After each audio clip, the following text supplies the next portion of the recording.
Pozdravljeni, dragi gledalci RTS-a in pa čisto sveže nove oddaje ZZO. Moje ime je Sixpack Čukur in danes imam prva dva gosta, ki bosta otvorila tole sezono zanimivih oddaj. Na moji desni strani na stolčkih sta Tonči, pozdravljen, in pa Spiro. Oba dva v tem trenutku spita, ampak mislim, da je Tonči hotel pred nekaj povedati. Tonči, kje si zdaj ti? Boš kaj povedal? Kaj si hotel povedati? V bistvu vam hoče povedati, da dobrodošli premierno v novi sveži oddaji ZZO. Bo vse v redu? Hej, Boštjan! Zdravo! Zdravo, pozdravljena. A si že začel? Ne, čakamo, sedimo pa čakamo voditla, pa malo se menimo, nič kaj take sedi, pridem bod. Ni problema, glej, jaz sem zdaj tukaj, bomo se malo pogovarjala. Super, hvala za povabilo, res super. Kako si? V redu, super, čakamo, ne se veselimo, nova oddaja. Absolutno, štartali smo nekaj novega. Hvala. Povej, ti v tem trenutku tudi imaš razlog za veselje, za čestitke, ne, nov single? Ja, evo, sem prav vesel, ko se kakšna taka oddaja zgodi, ki je namenjena tudi muzičarjem in nam. Nov single Insta Babe, nov video spot, bi rekel, nova sezona za mene in za konec koncev vse nas, ki smo v tem kšeftu.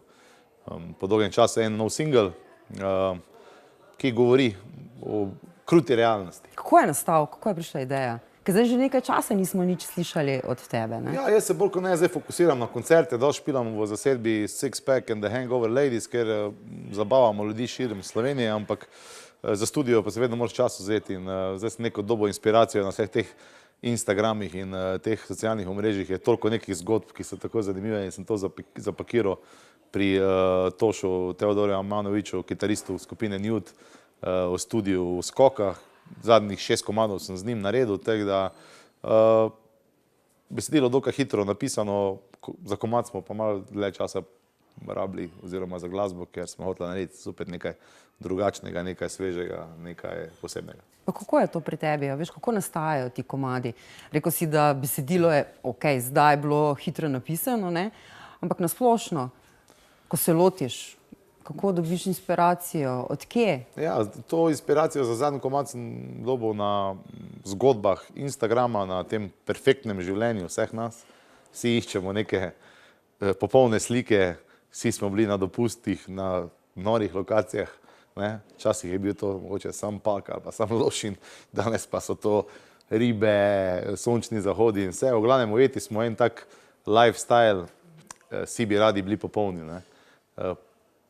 Preredko oziroma zelo malkrat pa okoli sebe pogledamo, da imamo mogoče pred svojimi vhodnimi vrati čist super družbo in čist super ambient in konec koncev Slovenija je lepa država in imamo dosti možnosti in dosti lepih stvari okoli sebe. Zato je bila tudi, v bistvu, zato je bil tekst dokaj hitro končan, ker je teh podatkov iz Instagramov pa Facebookov zelo veliko. Potem pa, če imam besedilo, se ponavadi odločim, da grem v studio in na samo neko idejo, na nek tempo, ki mi ga narekuje besedilo, naredim nek osnovni beat z bobni, ponavadi to z elektronskimi, potem pa snemamo razne inštrumente gor in ponavadi iz enega komada vedno pride kakšni 3 komadi ven in na koncu se odločim za tistega zadnjega.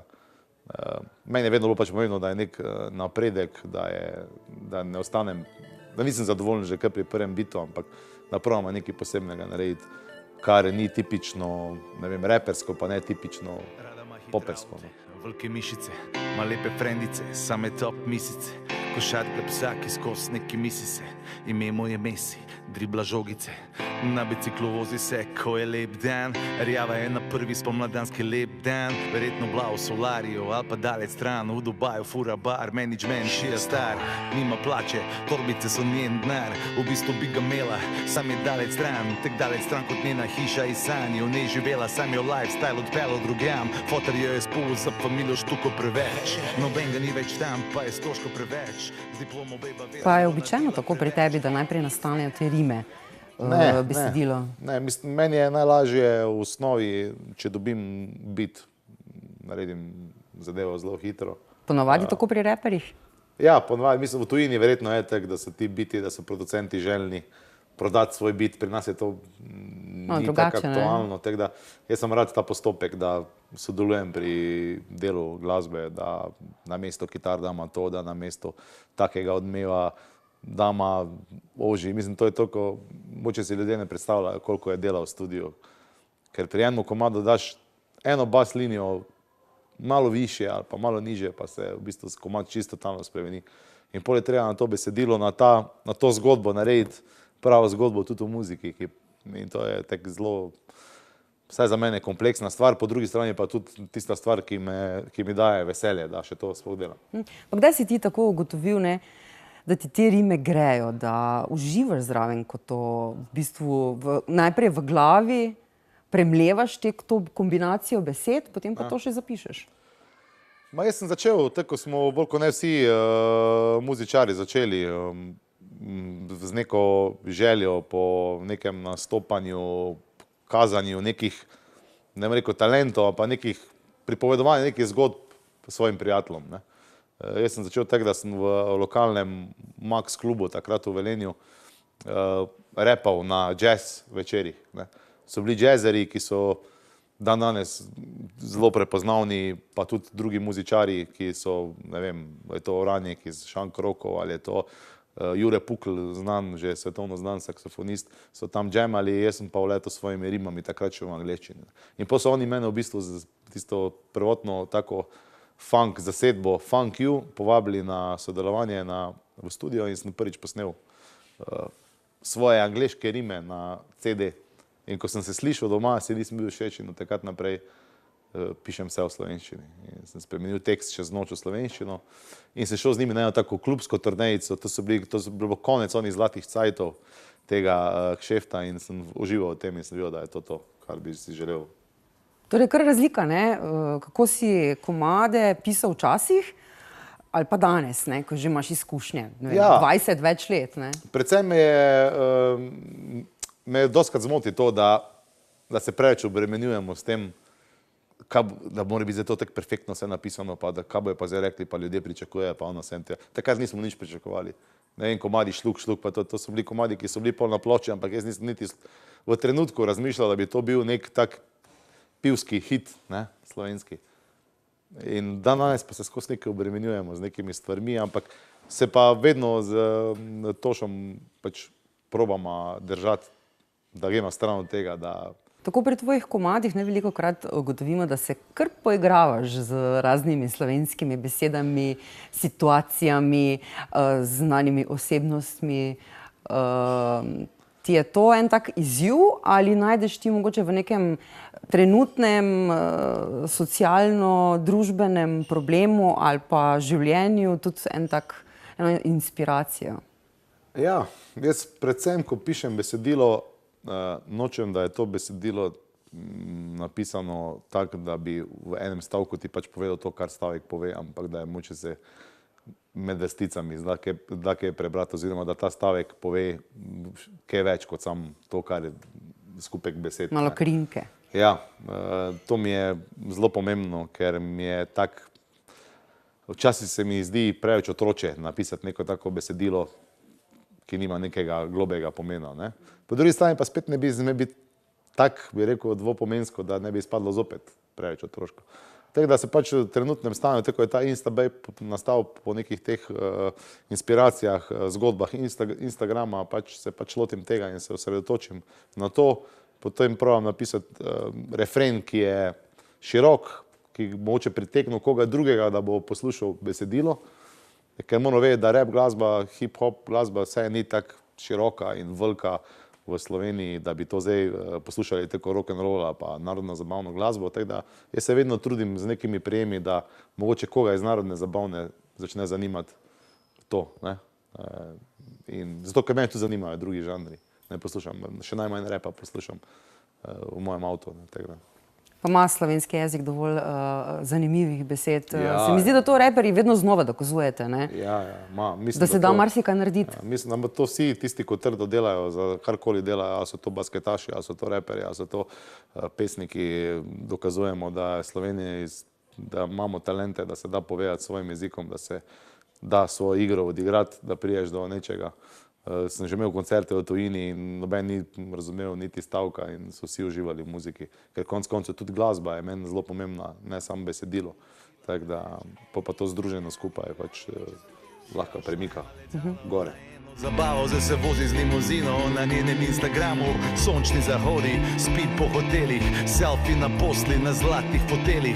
Čakaj mal, če na hitro skalkuliram, to je 500 na dan, 7 dni v tednu, 3 ure, 500 sam. Da spi, kaj še ne druge stvari, vem, da te šimfajo, babe, sam jaz čestitam ti. Ne se da punca, tu vse bo okej, fote mal hejta, kaj zgledaš okej. Lep filter, na sebe si dej in vse bo spet isto, kot bilo je že prej.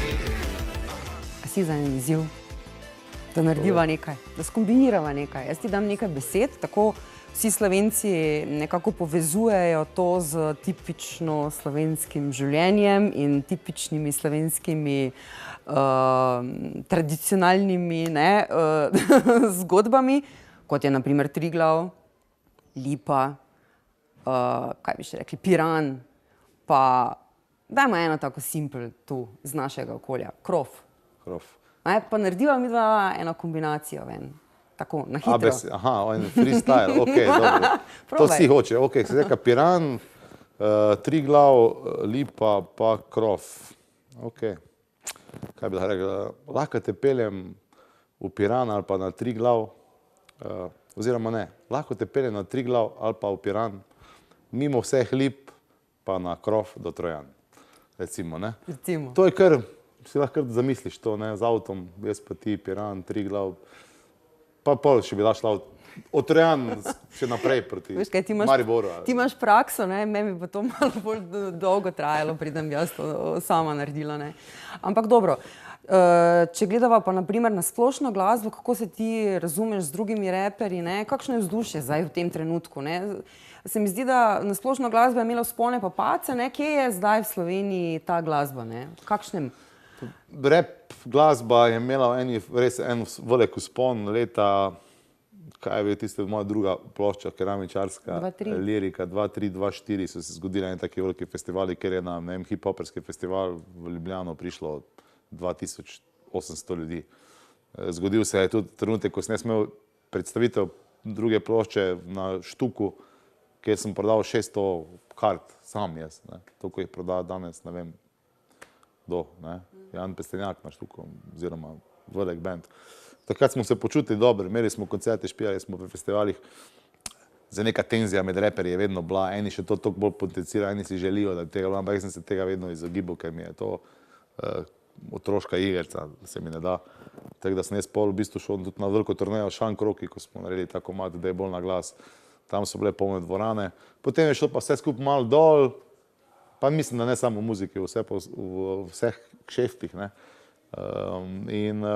Zdaj se pa malo vrača nazaj, no, jaz imam neko svojo pot, neko svojo keramičarsko liriko, katere se držim. So pa ostali reperji, dosti je izvirnih, dosti je dobrih,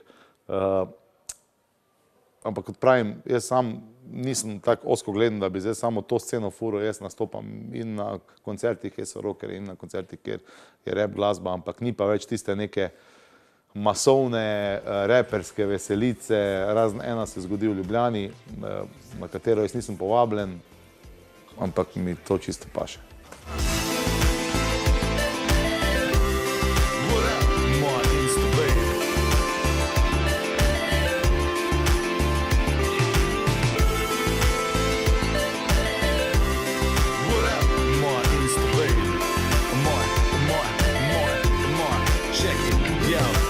Filter na filter, zgleda raketa, parira v sivih glas, pa sama lepa dekleta. Kaj so to prijatelji, prijatelji od očeta, jaz sem zmeden.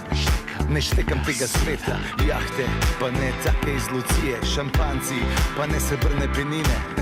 Pa se zdi, da bejba sploh ne ve, kaj pije, večino polije, zrezka itak. Zdaj, če pogledam jaz malo nazaj v tvojo preteklost, ne, ugotovim, da si kar nekaj singlov izdal, hkrati pa tudi imel tudi nekaj albumov, ne. 2001, 2003, verjetno najbolj uspešen album, ne, pa 2009. Kaj se je pa pol dogajalo? Kaj pa vem, Jaz sem dosti drugih stvari še delal v življenju. Jaz nisem cele dneve pisal teksta pa repal. Sem pač takrat, ko je malo vse šlo dol, sem se dosti posvečal keramiki in sem pač nisem živel doma pri mami, pa nisem dobival denarja iz lufta, pač sem mogel preživljati in sem pač delal tudi druge stvari, zato tudi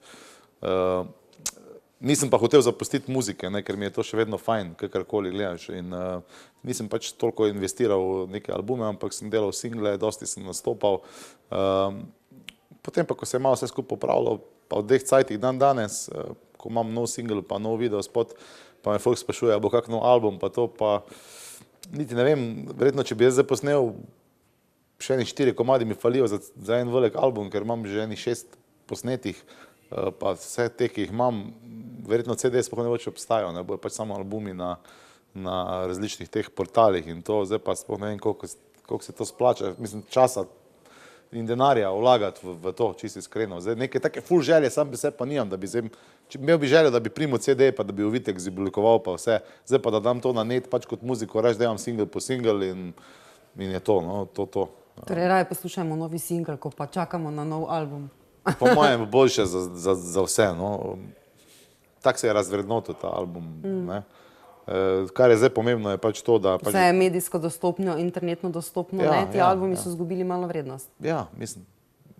Včasih si šel na založbo, pa so ti sofinancirali, ko so ti jo prodali. Zdaj v bistvu jaz, če že grem na založbo, že naprej vem, da ne bojo ne oni, ne jaz imeli nič od tega, ne. Ne bomo si niti pokrili, niti oni meni ne bojo pomagali sofinancirati tega, ne znam, zakaj bi. Rajš vložim v, ne vem, dober koncert, v dober izgled in sound koncerta, rajš vložim v čas, ne vem, v kaj druga, kar bo osrečilo ljudi. Tako zanimanje, tudi komadi, tudi albumi se več ne poslušajo tako včasih, ko si imel en album, pa si ga dal not, pa si. Jaz tudi sam tek ne poslušam, jaz imam naročnino na Apple Musicu, ne. Imam svojo muziko, sam cel album, da bi si vzel čas, pa da bi ga 3-krat preposlušal. Kdaj sem te to nazadnje naredil? Nikoli. Rage Against the Machine leta 91, tako da, ne vem. Veš, in se mi ne zdi, no, zaenkrat smiselno, no. Naredil sem vmes dosti singlov, dosti featuringov. Z Alfi Nipičem smo postela big band koncert, 2 plati z 15-članskim bandom, tudi to zabeležila na CD-ju. Mislim, stvari, ki grejo skozi, ki se jih da narediti, iz veselja naredim. Zdaj, če bo album se pokazal, da bi bilo to fajn, da bi jaz imel željo, to ni problema, ampak imam večjo željo narediti svojo linijo ploščic, recimo. No, vse tukaj v teh tvojih prostorih se bova zdaj malo midva premaknila, še kaj boš kaj pokazal, ne, kaj vse imaš tukaj, ne. Med drugim imaš tudi ploščice, tako da mogoče gremo pogledati te ploščice, pa nam tam kaj več poveš o polaganju ploščic, ne samo rim. Gremo še na keramičarsko stran.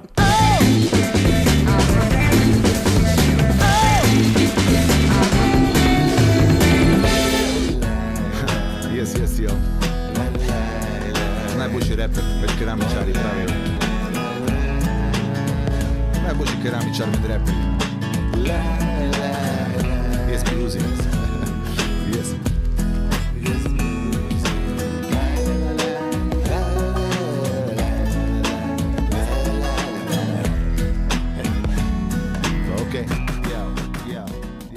Zdaj pa sva prispela k tem tvojim ploščicam, ne. Te ploščice tebe spremljajo že toliko časa v življenju kot glasba, ne. Ampak zakaj ravno te ploščice? Od kdaj? Kje? Kako? Ja, moj oče je bil keramičar, ne. V bistvu, ne vem, če se dlje ne ukvarjam z keramiko kot z muziko, ampak vedno sem, ne vem, počitniška dela, vikende, vedno sem mu pomagal, kar se tiče keramike. Nikoli nisem imel niti v glavi, da bom, kakršnekoli želje, da bom keramičar, ne. Ampak sem se to enostavno naučil, ne da bi vedel. Prvo sem mu pomagal, potem sem začel sam malo delati. To si bil, koliko si bil to star? Ja, to so, kaj je to, 14, 15 naprej, ne. Vem, da sem že, ko sem v bistvu izpit naredil za avto, smo sicer imeli tega legendarnega kadeta, ne, ki sem ga tudi opeval v enem komadu, ampak vem, da sem si en avto prislužil z keramiko. Sem šel položiti eno kopalnico, pa mi je dal 128 za to, ker ni imel denarja. Iz 128, ko vem, da sem se pelal v Maribor na koncert, ko sem imel še hardcore band Eros Ramazzotti Worst Nightmare. In pač to neko vse skupaj se je pol povezalo, ko sem v enem trenutku začel malo o keramiki govoriti tudi v samih besedilih, ko sem ugotovil, da mogoče okoli mene ni streljanja, pa denarja, pa luksuza, pa stolpnic, in sem začel pisati komade o tem, kar delam. Malo keramičarska lirika je bila druga plata, tudi po tej zaslugi, in je pač ta keramika postala del mene. V eni fazi sem več polagal, v drugi fazi sem več bil na odrih, tako da še vedno dan danes tudi kombiniram. Naj povem vam eno zgodbo izpred parih let. Šel polagat s eni stranki keramiko in granito gres. Versace keramiko je nabavil za po steni in po tleh. Stari 500 € je dal za kvadrat, majke. Men pa roke so se tresle, ko odprl sem prvi paket. Ker res me ne moti, če kdo ima denar, če špara na lepilu, snezen priznam. Majke mi, da snezen priznam. Res, ne boš to. Šta se mora, sam pri sebi sem rekel. In s poceni lepilom keramiko na zid prelepo. Ampak tukaj je tudi pomembna ta podpora družine, ne? Staršev, tudi podpora prijateljev. Koliko si ti bil tega deležen? Kar se tiče podporo prijateljev, ni bilo težave, ker so bili prijatelji umeščeni v to. Mi smo pač to, ko smo se družili, smo zraven repali, hodili na koncerte skupaj, to ni bil problem. Družina pa je bila navajena mojih podvigov, že takrat skejtanje pa snowboardanje, ni bil tak šport, da bi šel v trgovino pa bi si kupil to, tega sploh ni bilo. V Avstriji smo hodili po skejte, po snowboarde, bili smo prvi na hribu z eno smučo pod nogo, smo bili tak zelo posebna generacija. V muziki pa zopet, rap zopet ni bil neki ful aktualna stvar, ampak iz leta v leto so mi starši devali večjo podporo, ko so videli, da se veliki koncerti dogajajo pa to, in so me pač podpirali. Jaz sem pa tudi nazaj pač deval, bi rekel, neko podporo fotru, recimo, da sem mu pomagal vseeno kljub temu delati s keramiko. In sem bil pridn doma nazaj, tako so oni bili pridni do mene. Tega sem imel neko tako zaupanje staršev, sem imel to srečo, da mislim, jaz zdaj si sebe ne predstavljam, ali pa če nimam otrok še, ampak da pustiš, koliko sem bil star, izpit za avto sem jih naredil, 19 let, da pustiš 18, koliko sem bil, ne vem. Smo šli v Amsterdam, pa v Dortmund na tekmovanja za en teden z 50 markami v žepu, brez telefonov, da bi se javil, brez messageov, vsega so nas starši pustili, svaka jim čast. Jaz ne bi se mojega otroka pustil, tako se mi zdi, brez da se javim, brez telefonov, brez vsega. Šta se mora, sam pri sebi sem rekel. In s poceni lepilom keramiko na zid prelepo. Zafogiral sem v nulo, spucal, da se je svetlo. Da stranke rekel, ne me klicat, če se skup se bo odleplo. Ne pa mene klicat, okej. Ker res me ne moti, če kdo ima denar, če špara na lepilu. Koliko sta pa tako pritiskala, naprimer za šolo, moraš šolo narediti, moraš neko izobrazbo narediti, koliko je bilo tega? Nisem jaz take družine, da bi to bilo nekaj ful pomembno, seveda šola je pomembna, jaz sem šel tudi še naprej študirati pa to, ampak šolo sem jaz normalno naredil, nisem imel težav s tem, vedel, da sem da je obvezna, ni pa bilo v moji družini takih nekih pritiskov, zdaj pa ti pa moraš biti to, pa to moraš narediti šolo, tako pa moraš si najti službo. Moja mama je zdaj zelo, zelo srečna, oče je žal pokojn, da jaz učim praktični pouk na srednji gradbeni šoli. To je vseeno, sta me podpirala in sta zadovoljna z mojim uspehom v muziki, ampak to ne more se primerjati s tem, da jaz učim praktični pouk na srednji gradbeni šoli. Zdaj imam pa jaz končno službo. Aha, in to zdaj je resna služba, ne? Ja. Ker veliko let si ti v bistvu marsikomu položil ploščice in to zelo dobro, ne? Ampak zdaj, v tem trenutku pa v bistvu ti učiš mlade in to prav na šoli praktični pouk. Ja. Kako je prišlo do tega? Mislim, ti je všeč, si se našel v tem? Jaz sem tudi v tem poklicu združil to neko dajanje publiki, v tem primeru dijakom in ustvarjanje nekega avtorskega dela, ker pri praktičnem pouku pri nas se res imamo lepe delavnice na naši šoli.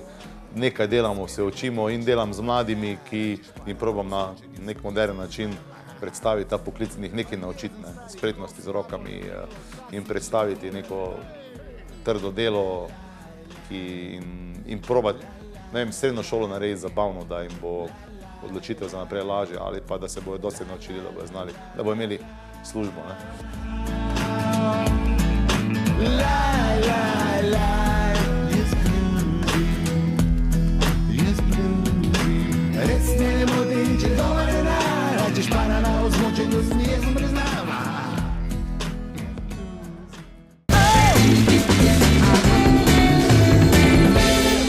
Sem pa razmišljala, veš, ali se ti je kdaj zgodilo, da ob tem, ko si polagal keramiko, se ti je utrgala ena dobra rima? Ali si takrat res skoncentriran v delo? To pomeni, vsaka stvar rabi eno delež koncentracije, to pomeni, da ko polagaš ploščice, delaš to, ko delaš glasbo, delaš glasbo. Če ti tako odkrito povem, zelo v tem trenutku, pa tudi verjetno takrat, pa nekaj časa nazaj, je polaganje keramike za mene kot za enega wellness.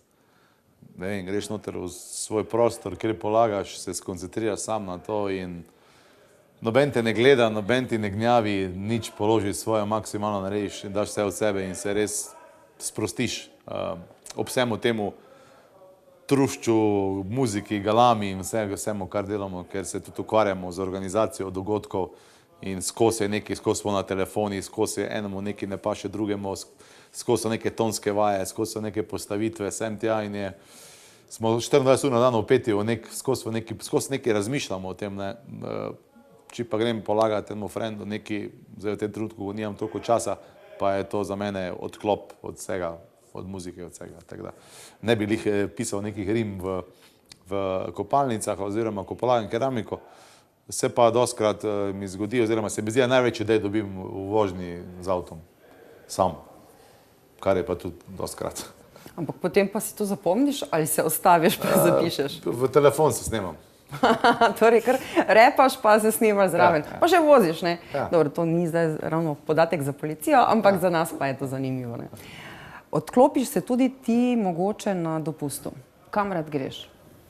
Na dopust, mislim, ne hodim v neke fiksne destinacije, razen Pag, kjer smo letos tudi delala, smo vodila zabavni program na enem hostlu. Drugače pa je najbližja destinacija moja je Pag, zaradi apartmaja tam, dosti krat se odpravimo kako avto avanturo. Moj avto spremenimo v avtodom in se peljemo po... Kamorkoli boste prišli? Grčija, Albanija, kamorkoli. Tu pa tam pa rada tudi kam odletiva na kratek izlet. Zdaj že dolgo nismo šla nikamor, mi je prav žal. Se mi zdi, da bolj ko potuješ, bolj se ti tudi odpirajo ventili in bolj široko gledaš na vse skupaj in dosti se naučiš. Včasih smo potovala po cel mesec, zdaj pa niti ni toliko časa za to. Sploh zaradi obveznosti tudi v šoli. Ampak katera so tista potovanja, vem, da ste potovala, so se ti pa to tako najbolj vtisnila spomin, ko to čez nekaj let šele ugotoviš, kje si se dejansko super imel, ker tisto se najbolj spomniš? Jaz sem vedno, muzika, skejtanje, vse to, kar sem delal v mladosti, mi je vedno Amerika bila čudo. In pol, ko smo prvič šla, je to bil definitivno nepozaben izlet. Še vedno mi je to ena izmed boljših destinacij zaradi nekih različnih kultur, recimo New York, Miami, kjerokoli veliko mesto v Ameriki. Po drugi strani pa, kaj pa jaz vem, tudi Azija je super destinacija, katero je bila nepozabna tudi zaradi tega, ker je bil to poročni dopust, oziroma honeymoon.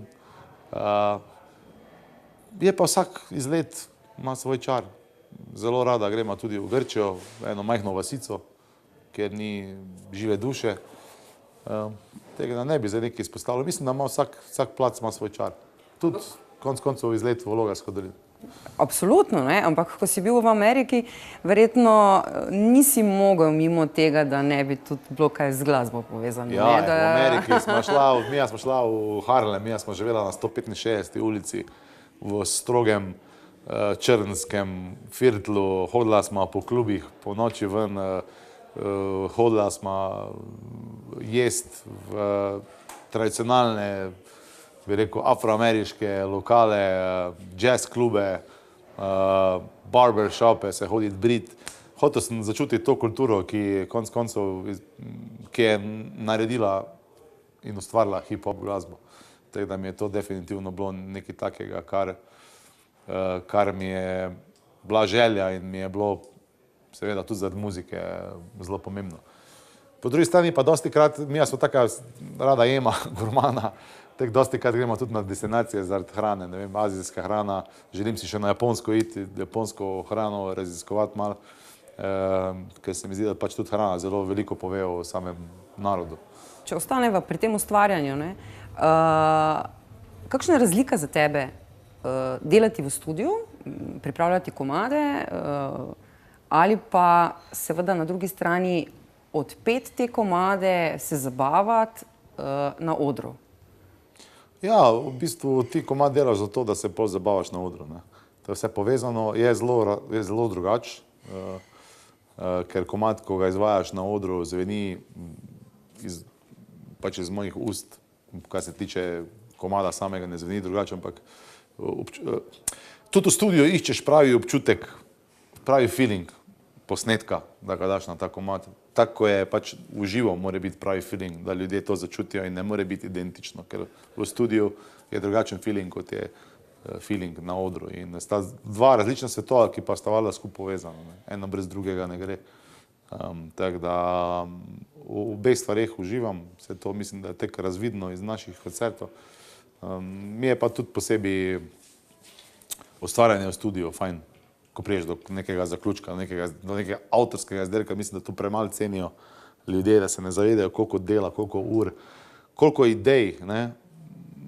Vsaka druga stvar, vsak resen poklic tudi mora imeti neko idejo, da se nekaj lahko ustvari. In v bistvu tudi komadi so ideje, avtorske ideje, zvoki, ideje, ki jih komponiramo noter, so del nas, ne, in zahtevajo dosti časa, dosti dela in so pol na koncu ljudje, sam čuje en komad, preče, ja, cool, ni cool, ne. Zato tudi pravim, da smo zelo površinski, da niti ne trudimo se, da bi poslušali komad, pa da bi noter najdli v njemu nekaj pozitivnega, vedno je samo ono najti nekaj slabega, pa to izpostaviti. Ja. Se tem verjetno tudi razlika med albumi, ki nastajajo v studiu in albumi, ki nastajajo na primer na koncertu, na odru, kjer verjetno pevec, tudi ti, v tem primeru dosti bolj doživeto nekaj odpoješ, več emocije, ne? In album potem enostavno je bolj emocionalen, ne? Ja, odvisno. Tudi na koncertu včasih nisi čisto, nimaš če najboljše. nisi 100%. Ja, ampak nimaš časa ponavljati, ne. V studiu pa lahko ponavljaš, ne, 1000-krat, če hočeš. To je res, to je res. Tako da, oboje je zapleteno. Mislim, oboje je zapleteno, pa, kaj bi rekel, ne smemo pozabiti. Če bi zdaj, na primer, dal ti en nasvet mladim reperjem, ne, ker nimam občutka, veš, koliko mladih reperjev sploh je v Sloveniji, ne. Kaj se ti zdi, ne, kaj bi enemu mlademu reperju za glasbeno pot svetoval? Kateri tisti nasvet, veš, ki bi mu največ pomenil, prinesel novega znanja? Zelo, mislim, da to dosti ljudi povedalo. Tudi Sting je že rekel leta nekdaj. Be yourself, no matter what they say. Ne. In to velja za vsak poklic, ne. Predvsem pa v muziki, predvsem pa v takih poklicih, kjer moraš izstopati. Ti lahko izstopaš samo na tak način, da daš ven sebe. Ker drugače boš pač samo en reper, ki govori o temu, kak je najboljši, pa kaj vse bo naredil, ne. In to je najtežje doseči. Tako sem rekel, ko se vklopi kamera, smo takoj vsi malo v sistemu, ne. Ko pa priješ enkrat tako daleč v studiu in na odru in v pisanju, da daš sebe ven, pa je potreben čas. ne, ker ne moreš čez noč ti, ker, ne. In pri času, mislim, pri tej zgodbi je potem pomembna vztrajnost, ne. Da se najdeš čim prej, da pozabiš na kaj delajo drugi, da se učiš od drugih, poslušaš, ustrajaš in je to to. Pot za svojim delom, dam cel life musko delo, mi je uspelo, zrasto ego, sem se zguba, spet sem v redu. Bil drugačen, bil lačen, novih idej, šel naprej, cel svet te gleda, če želiš, če ti slabo gledaš, se zgubiš, se zavedaš, ko zgubiš tisto stvar, za kar živiš, napiš komad, polož kvadrat, delnika dela, sam ne se predati. Za brate, sestre, za vse, ki ste tu z mano, ne čakajte nekdo vam da, ker vam je itak že dano. Ejo, za brate, sestre, za vse, ki ste tu z mano, ne čakajte nekdo vam da, ker vam je itak že dano. Sorry,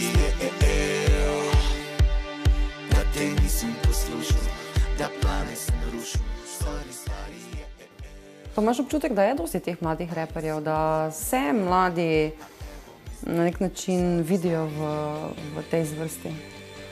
Ja, definitivno. Mislim, mladi celo jaz se počutim starega.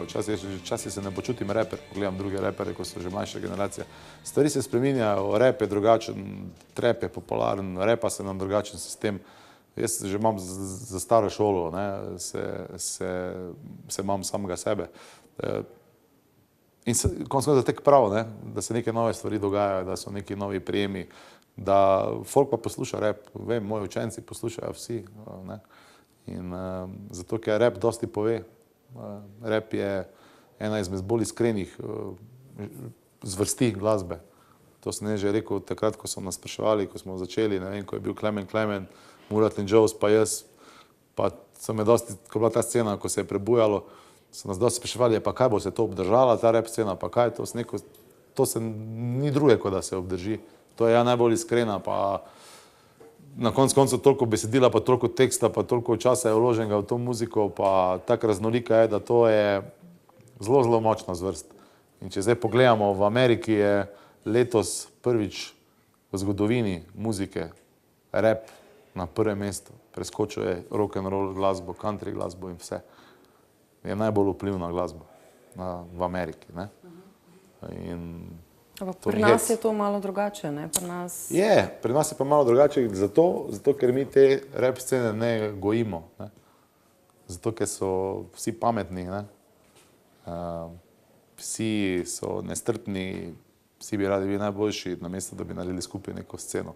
Dosti tistih, ko so bili, zato je odnehalo, ker enostavno ti moraš sceno postaviti, ne? Ti moraš sceno postaviti in postaviti jo morajo pametni, zreli ljudje, ne? Zdaj pa, a bo ta generacija nova to naredila, ampak vsak se bori za svoj kos potice in ne vem, ne. Zato pa sem jaz vedno neka jadral sem in tja in bil prijatelj z vsemi žanri, z vsemi oddajami. Mene je bilo važno, da moja muzika gre ven, če že tak ni, če že ni scene, če ni oddaje reperskih, če ni, ne. Ampak po drugi strani jaz tudi ne jemljem to kot neka res posebna zvrst kot rap. Jaz pač jemljem sebe kot avtorja, kot muzičarja, tako drugače, ker vem, da mi pride najboljši pevec v Sloveniji, pa mi reče, to, kar pa ti delaš, je zelo zahtevno. Pa jaz ne morem nazaj rečem, tvoje petje je tudi zelo zahtevno, jaz pa tega ne morem. Za oboje potrebuješ neko znanje, neko delo za tem stoji in oboje je spoštovano, tako kot repanje, kot petje. In mogoče se za mlade, pa za te je malo lažje kaj odrepati, ne, kot za pet, ne, ker za petje ipak moraš imeti nek posluh, pa to takoj se vidi, kje.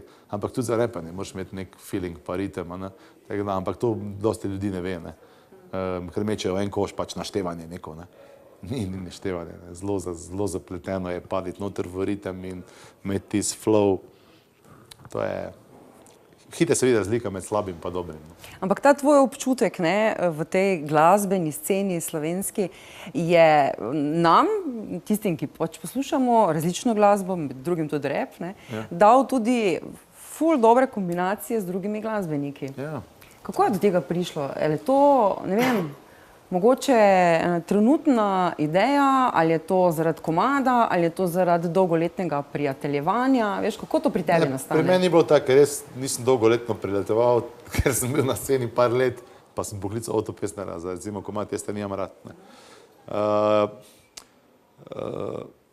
Jaz sem to tako delal, da sem imel komad in sem čutil, da mi nekaj manjka na komadu in sem rekel, ne bo to kitara, ne bo to solo kitare, ampak to bi bil avtopesner. Ja, avtopesner bi to ful pasal. Torej vokal. Vokal, ja.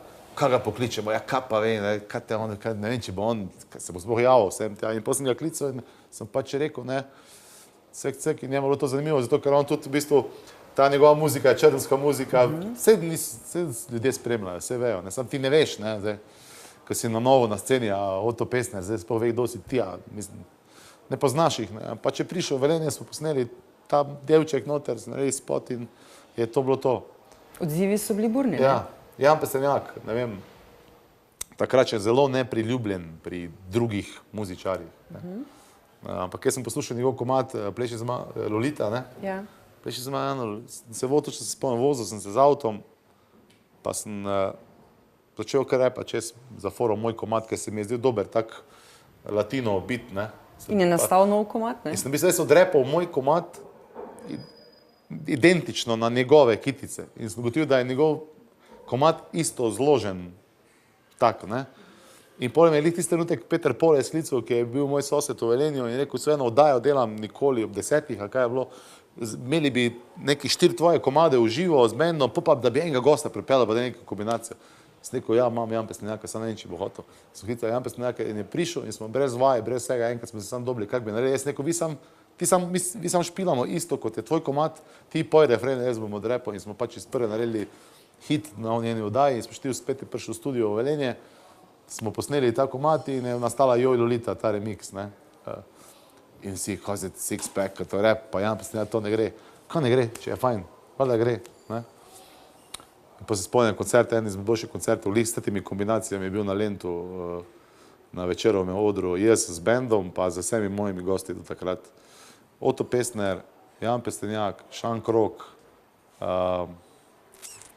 kdo je še prišel, vsi ti reperčki, ko so bili, vse. Smo imeli tak koncert, ko je publika, v bistvu reperska publika, sprejela vse te goste, ne. Prišel gor Oto Pestner, vedno smo mogli po njega iti z BMW-om od menedžerja, ko nekaj nima izpita, ne, v Ljubljano, pa na koncert, pa gor na oder, pa nazaj, prišel v sakoju, zrihtan, kot človek, mi, razcapanci, odpeval on part vmes, pa je prišel Jan Pestenjak, publika, ono roke, pa ste se tako delali, on ni mogel verjeti prvič, je imel tak koncert, da je publika, ne.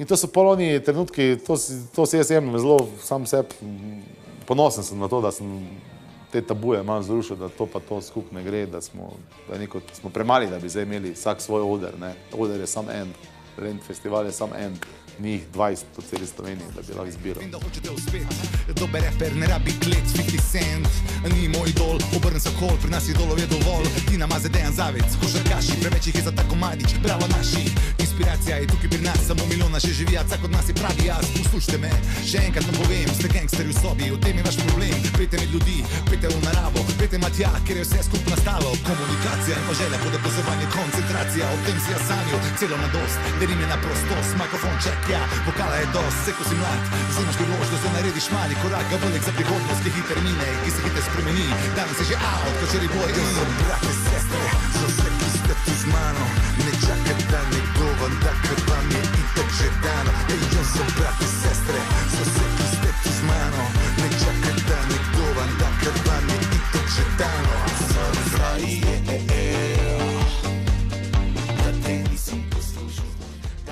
Na koncu je pomembna glasba, ne? Seveda.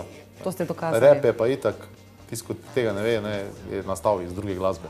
To so bili sampli druge glasbe in če druge glasbe ne štekaš, pa tudi hip-hopa, rap glasbe ne štekaš. Pa se je to dosti glasbenikov uporablja, ne? Zdaj pa, ko si rekel, delam dobro v glasbi, povezujem glasbo, ne? Ti delaš dobro v bistvu na marsikaterih področjih. Imaš tudi dobrodelne projekte, tako na šolah. Daj povej malo več o tem. Ja, dobrodelne projekte sem pa v bistvu začel delati, zato ker je kar naenkrat nastalo milijarda dobrodelnih koncertov po Sloveniji in vsak dan so me klicali za nek dobrodelni koncert. Na parih sem bil, na parih sem se opekel, ko nisem vedel, kam je šel denar, če je sploh kam šel.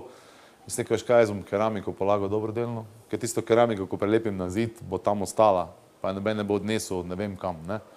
Potem so nas klicali za koncerte, pa smo rekli, okej, organizirate koncert, šanke boste imeli, ja, kam gre denar od pijače, ja, ne vem, pač, če smo mi muzičari, za katerih ljudje pridejo na ta koncert, edini neplačani na te zgodbi, pač to ni fair. In sem se odločil, da bom začel malo dobrodelno vlagati v keramiko. Vedel sem, da imam dosti prijateljev, ki bi znali obnavljati stanovanja, sem tja, in smo pač priskočili na pomoč enih parkrat družinam, ki so rabile keramiko, in so se pač vse te firme skupaj združile, mojstri, in smo pač obnavljali stanovanja socialno ogroženih. Res je, da to ful časa ti vzeme, res ful časa, v tem trenutku nimam časa za to, ker sama organizacija, da to spelješ, je zelo naporna, ampak... Kaj si ugotovil pri teh projektih? Je Slovenija takšna dežela, ki rabi take projekte, ali pa še več, ali pa enostavno vidiš, da ljudje res skromno, obubožano živijo?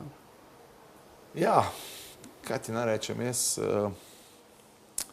jaz mislim, da imamo to srečo, da Slovenija ni taka država, da bi res bilo, ne vem, en kup ljudi na cesti, pa res težko priti do službe in vsega tega.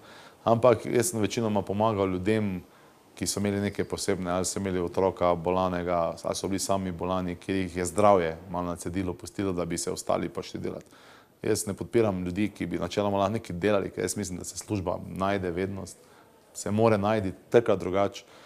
Pa mogoče ne je taka služba, kot si jo ti želiš, ampak ne, najdeš pol s to službo, neko drugo službo, whatever, ne. Pomagal sem otrokom na Debelem rtiču, ustanovam, ki nimajo več financ, da bi investirale v neke projekte in take zgodbe. Tako da probam izbirati te projekte, tu so mediji dostikrat priskočili na pomoč, to sem naredil za nalašč, zato da sem dobil več podpore firm, da se je to lahko pokazalo na neki televiziji, da smo lahko dobili material in vse te podobne zadeve. Vmes sem pa tudi izdelal nakit, te križce, se mislim, da bom enega gor.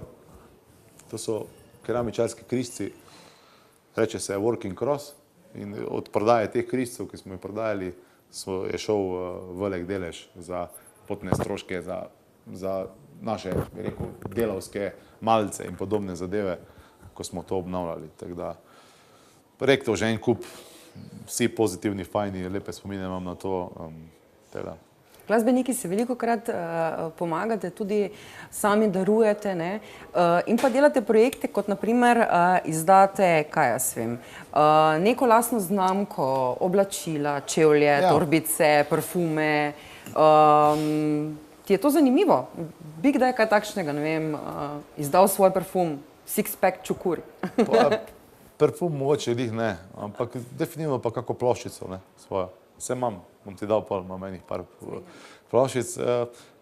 Mene veseli vse, jaz imam rad, ne zdaj samo muziko, vse živo, modo, hrano, ne vem, keramiko, dizajn, vse te zadeve in muzika je meni samo odprla vrata, da lažje sodelujem s takimi zgodbami. Zakaj bi rekel ne? Ne vem, zakaj bi rekel ne enemu projektu, ki, ne vem, konec koncev tudi parfumu, ne. Zdaj, nimam neke želje imeti parfuma, ne. Po drugi strani pa moram vedeti, da pač mi smo tudi neki prepoznavni liki in tako tudi pomagamo lahko drugim podjetjem, da na prepoznavnost ne dobijo, pa pač sodelujemo zaradi teh razlogov, da komu pomagamo na ta način, ne. Tako da, ja, meni je to vse okej, meni je v bistvu, sem hvaležen muziki, pa te prepoznavnosti, da lahko delam dosti stvari, ki si jih nikoli v življenju nisem mislil, da jih bom delal. In sedaj za konec še enkrat, da se malo vrneva k tvojemu najnovejšemu singlu. Kakšni so zdaj plani, kje boš kaj nastopal, kje boš ta singl malo promoviral, seveda? En tak velik nastop smo naredili v Izidu, zdaj pa širom Slovenije špilamo vse posod, kjer imamo čas in kjer se nam da. Tako da single je tudi na YouTubeu, da si ga lahko pogledajo, oziroma spot. Upam, da bo tudi kakšna radijska postaja ga zavrtela in to je to, gremo dalje delati to, kar znamo delati. Kako je ideja za spot? V bistvu je čisto dokumentaren spot, v bistvu je realna zgodba 3 punc, kako pridejo do perfektne fotke, nič druga. Pa res malo mes, tako da malo polepšam. Spot si pa morajo ogledati gledalci, ne? Ja, se ga moram. Ker res ni slab. Ne, ni. Poglejte si Lepa ga. vrhka dekleta. Ne bo vam žal, pa stisnite like, pa vas jaz stisnem nazaj like. Ko bilo je že prej.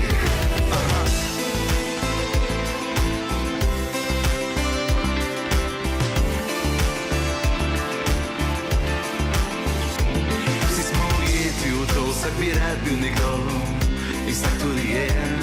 Ni nam nujno vse to, nekaj žal se nam bo, da je bi ga zdaj. Vsi smo ujeti v to, vsak bi rad bil nekdo. Najlepša hvala, da si imel za mene čas. Nikaj. Hvala ti lepa.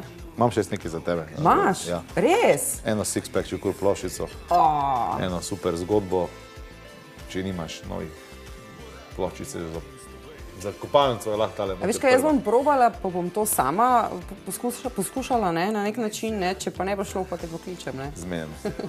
Hvala. Ajde, uživaj. Čau. Adijo.